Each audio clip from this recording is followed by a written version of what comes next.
வணக்கம், நான் சாந்தி. இப்போ நம்ம பொட்டேட்டோ சிப்ஸ் பண்ணுறோங்க.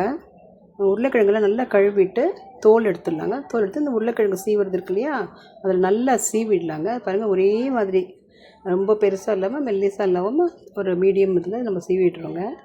சீவிட்டு பாருங்கள், இந்த மாதிரி தின்னாக இருக்கணும், ஸ்லைஸாக இந்த மாதிரி சீவிடலாம். சீவிட்டு நல்லா ஒரு ஜல்லியில் போட்டு தரோவாக வாஷ் பண்ணலாங்க. அதில் அந்த வெள்ளைய மாவு மாதிரி வரும் பார்த்திங்களா, அதெல்லாம் போயிடணுங்க. போன அப்புறம் ஒரு 10 நிமிஷம் அதை அப்படியே தண்ணி வடிய விட்டுடலாங்க. அந்த ஜல்லியில் வாஷ் பண்ணிவிட்டு 10 நிமிஷம் தண்ணி வடிஞ்ச அப்புறமா நல்ல சூடான எண்ணெயில் அந்த ஸ்லைஸை ஒன்று ஒன்றா எடுத்து போட்டு பொரிச்சிடலாங்க. 2-3 போட்டிங்கன்னா ஒன்றோட ஒன்று ஒட்டிக்கும். இல்லை ஒன்று ஒன்றா போட்டுட்டு அந்த கல்லுப்பு தண்ணியில் கரைச்சி வச்சுருக்கேங்க. அந்த தண்ணியை ஒரு 1.5 ஸ்பூன் அளவுக்கு இதில் போட்டுடலாம். அப்போ அந்த உப்பு எல்லா உருளைக்கிழங்குலையும் ஒரே அளவில் பரவிடும்.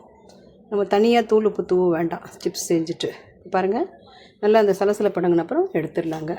தண்ணி கொஞ்சமாக ஒரு 1.5 ஸ்பூன் போடுறேன் பாருங்கள். இப்போ அந்த ஒரு சத்தம் கேட்கும் பார்த்திங்களா, அப்போ அந்த எல்லா உருளைக்கிழங்குலையும் அந்த உப்பு சேர்ந்துக்கும். பாருங்கள், நான் ஒரு 4-5 பேட்ச் போட்டேங்க.